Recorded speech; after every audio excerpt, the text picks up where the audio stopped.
대장동 의혹의 핵심 인물인 화천대유 대주주 김만배 씨가 두 번째로 구속된 지 6개월 만에 다시 풀려났습니다. 김 씨는 최근 불거진 허위 인터뷰 의혹을 전면 부인했습니다. 윤석열 대통령이 수사 무마해줬다고 진술했는데 지금도 입장은 변화 없으세요? 그런 영향력 있는 위치에 있지 않았다고 생각합니다. 김 씨는 지난 대선 직전 신앙림 전 언론노조 위원장에게 1억 6천만 원을 건네고 허위 인터뷰를 해 선거에 영향을 미치려 했다는 의혹을 받고 있습니다. 김 씨는 신 전 위원장과의 인터뷰에서 2011년 부산저축은행 수사 당시 윤석열 당시 대검 중수 이과장이 대출 브로커 조우영 씨의 수사를 무마해줬다는 취지로 말했습니다. 김 씨는 신 전 위원장에게 건넨 돈이 책값이라고도 주장했습니다. 그분의 평생 업적이라고 생각합니다. 그 책이. 그래서 거의 예술적 작품으로 치면은 그 정도 가치가 있다고 생각을 해서. 김 씨는 앞서 신 전 위원장 주장과 마찬가지로 문제가 된 보도가 정식 인터뷰를 바탕으로 한 것이 아닌 두 사람의 통화 내용을 신 전 위원장이 몰래 녹음한 거라고 밝혔습니다. 검찰은 신 전 위원장에게 어제 출석 통보를 했지만 조사가 무산돼 조만간 다시 소환할 방침입니다. 지난해 2월 JTBC는 윤석열 당시 대선 후보의 부산저축은행 수사무마 의혹을 보도했습니다. 남욱 변호사의 검찰 진술을 바탕으로 부산저축은행 비리 사건의 대출 브로커 조우영 씨가 지인들에게 검사와 커피를 마신 걸 영웅담처럼 얘기했다는 내용 등을 보도했습니다. 검찰은 당시 수사무마 의혹 보도 전반을 살펴보는 것으로 알려졌습니다. 검찰은 어제 진행된 김만배 화천대유 대주주의 추가 영장 신문 기일에서 JTBC가 조 씨의 입장은 담지 않고 반대 방향으로 보도했다고 밝혔습니다. 취재 내용을 종합하면 조 씨는 당시 취재진에게 윤석열 검사를 만난 적도 없다고 인터뷰했던 것으로 전해졌습니다. 조 씨는 지난 7월 검찰 조사에서 윤석열 검사에게 조사받은 적도 없고 누군지 알지도 못했다고 밝혔지만 내 입장은 거의 보도되지 않았다며 사건 수사를 무마했다는 내용만 반복 보도했다고 진술한 것으로 알려졌습니다. 법조계 관계자는 김만배 씨와 신앙림 전 언론노조 위원장에게 명예훼손죄가 적용된다면 이를 보도한 언론사도 검증 책무를 다했는지 등을 따져보게 될 것이라고 전망했습니다. JTBC 기사를 보도한 기자는 대선 이후 뉴스타파로 이직했습니다. 해당 기자는 MBN과의 통화에서 조 씨가 말을 바꿔 거짓말을 하고 있다며 당시 기사는 여러 사람의 발언을 종합해 작성됐고 이러한 내용을 후속 기사를 통해 공개할 것이라고 밝혔습니다. 국민의힘은 긴급 대책회의를 열고 김만배 허위 인터뷰 보도는 희대의 대선 공작이라고 목소리를 높였습니다. 선거 때마다 벌여온 상습적인 선거 공작의 연장선이라는 의심을 지울 수 없습니다. 그 수에 또한 단연 이재명 대표와 민주당으로 돌아갈 것이기에 이어 민주당의 침묵이 길어지면 이번 사건과 연루됐다는 걸 인정하는 꼴이라고 몰아세웠습니다. 여당은 또 뉴스타파 등 인터뷰 보도 매체에 대한 고발도 검토하기로 했습니다. 공세가 거세지자 이재명 민주당 대표는 적반하장이라며 정면 대응에 나섰습니다. 국민의힘이 조직폭력배 동원해가지고 나한테 조폭 자금 20억 줬다. 이런 게 진짜 선거 공작 아닙니까? 근데 그거 무혐의했다가 법원이 기소 결정했대요. 적반하장, 후안무치, 대표적 사례지. 야당은 정부 여당이 국면 전환을 하려는 것이라며 특검 카드를 다시 꺼내들었습니다. 연말에 대장동 특검법을 통과시켜 수사를 통해 진실을 밝힐 것이라고 강조했습니다. 여야가 이번 사건을 두고 각각 법적 조치와 특검으로 맞서면서 강대강 대치는 한동안 계속될 전망입니다. 정 기자, 김만배 씨 영장이 조금 전에 기각됐습니다.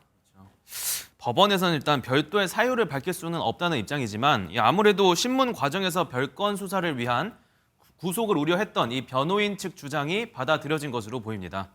신문 대상이 이 대장동 수사와 관련한 건이었는데 검찰 측은 이번 허위 인터뷰 의혹에 대한 증거인멸 우려를 주요 구속 필요 사유 중 하나로 강조를 했던 거죠. 그러면 이런 김만배 씨와 인터뷰를 했다는 그 신학림 씨는 누굽니까? 네, 일단 설명을 대충 드리면 네. 신 전 위원장은 전직 한국일보 기자 출신입니다. 김만배 씨와는 한국일보 시절 함께 일한 동료 사이고요. 네. 이후 전국 언론노조 위원장을 거쳐서 뉴스타파 전문위원까지 맡았습니다.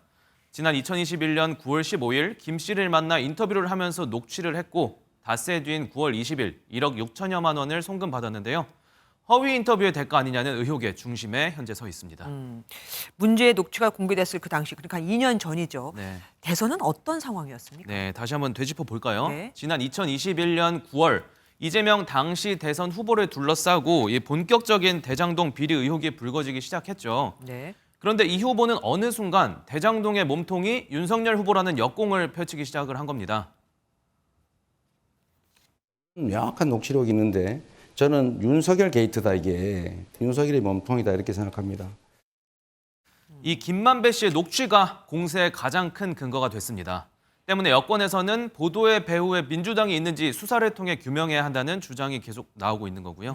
사실 그때 김만배 씨를 찾아서 인터뷰하려고 하는 언론사들이 줄을 섰었습니다. 그렇죠. 그럼 당시 인터뷰 어떻게 성사가 됐었다고 합니까? 신앙님 씨는 이 MBN 기자와 만나 자신의 노력으로 성사됐다고 말을 했습니다.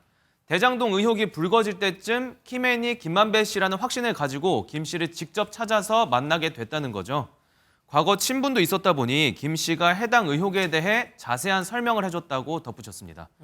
다만 인터뷰 형식으로 진행된 게 아니라 사적인 대화였고 김 씨 모르게 녹취를 했다는 입장입니다. 잠깐만요. 그럼 원래 그렇게 보도하면 안 되는 거잖아요. 그렇죠. 만약에 김만배 씨가 오히려 신학윤 씨를 고소할 수도 있겠네요. 본인은 인터뷰가 이렇게 나갈지 몰랐다고 하면서요. 뭐 엄밀히 말하면 이런 지적도 맞습니다. 네. 그럴 수도 있겠죠. 그런데 이 돈이 전해지는 등 서로의 관계가 있다 보니까 뭐 그렇게까지는 어려울 듯 싶습니다. 돈이 있었군요. 어쨌든 뉴스타파에서 녹취가 공개됐을 때 김만배 씨는 이미 구속이 된 상태였습니다. 그렇죠. 녹취가 공개된 지난해 3월 김만배 씨는 이미 대장동 비리 혐의로 구속이 된 상태였죠. 취재 내용을 종합해보면 김 씨가 이 인터뷰 공개에도 관여했을 가능성이 높아 보입니다. 한 관계자는 1억 원이 넘는 돈이 허위 인터뷰의 대가라면 신 전 위원장이 자의적으로 판단해서 공개를 하진 않았을 것이라고 분석했습니다. 네. 김 씨가 어떤 경로를 통해 신 씨와 의사소통을 했는지, 이 과정에서 민주당의 인사들도 개입이 됐는지 등은 검찰 수사 과정에서 향후 밝혀져야 할 부분으로 보입니다. 예. 그러니까 이미 그 인터뷰가 공개됐을 때는 김만배 씨가 구속돼 있었으니까 그게 김만배 씨를 꺼내기 위해서 아니면 구속이 되지 않기 위해서는 아니었다고 우리가 볼 수도 있겠네요. 네. 어쨌든 신 전 위원장 책값이 1억 6,500만 원이라고 본인은 주장을 하고 있습니다. 그런데 지난 2월에 경매에서 낙찰된 그 만해 한영훈의 첫 시집 님의 침묵, 이 초판이 1억 5천이었어요. 네, 저도 어떻게 해석을 해야 놀랐습니다. 되죠? 그래서 말이 좀 많아요, 사실. 네. 신 전 위원장은 자신이 받은 1억 6천만 원을 두고 자신이 만든 책에 대한 정당한 값이라고 일단 해명은 하고 있는데요. 한국 사회를 지배하는 혼맥 지도라고 하는 지도책 8,900페이지 되는 책을 이렇게 손으로 제본해 가지고 있습니다. 그러면 형 제가 그걸 살게. 그래서 1억 5천만 원을 하겠다. 아무래도 뭐 천문학적인 액수잖아요. 그렇죠. 네, 이에 대해 이용호 국민의힘 의원은 노벨 문학상을 받은 책이냐고 비꼬기도 했고요. 네. 진중권 광운대 특임 교수도 대한민국에서 제일 비싼 책의 저자냐고 지적하기도 했습니다. 한편 대통령실에서는 정치 공작이라는 입장을 밝힌 뒤 여러 부처에서 이제 전방위적인 압박이 가해지고 있는데요. 문화체육관광부는 이번 의혹에 대해 가짜뉴스 퇴치 TF팀을 가동해서 사건 전모를 분석하고 있다며 보도매체인 뉴스타파의 신문법 위반 여부 등을 검토 중이라고 밝혔습니다. 예, 계속해서 취재 부탁드립니다. 지난해 3월 7일 20대 대통령 선거 이틀 전 한 온라인 커뮤니티에 올라온 게시물입니다. 최근 가짜뉴스 파문을 일으킨 김만배 씨의 녹취록 영상 일부를 인용했습니다.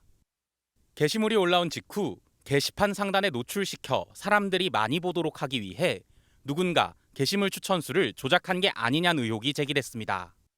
녹취록 영상의 조회수보다 좋아요 수가 더 많다거나 다른 커뮤니티에서도 추천수 조작이 있었다는 의혹도 잇따랐습니다. 커뮤니티 측의 고발로 수사가 시작됐는데 지난 1월 1심 법원이 30대 남성 A씨가 실제로 해당 게시물의 추천수를 조작했다며 집행유예를 선고한 사실이 뒤늦게 알려졌습니다. 판결문에 따르면 A씨는 녹취록을 언급하는 다른 게시물을 작성하고 이를 클릭하면 자동으로 김만배 씨의 녹취록 영상을 인용한 게시물의 추천수가 오르도록 조작했습니다. 재판부는 20대 대선을 앞두고 게시글의 추천수를 조작해 여론을 호도하려 시도한 만큼 죄질이 나쁘다면서도 해당 방식으로 조작된 추천수가 73회 정도에 그친 점 등을 감안해 집행유예를 선고한다고 밝혔습니다. A씨는 해당 판결에 불복해 항소를 제기한 것으로 알려졌습니다.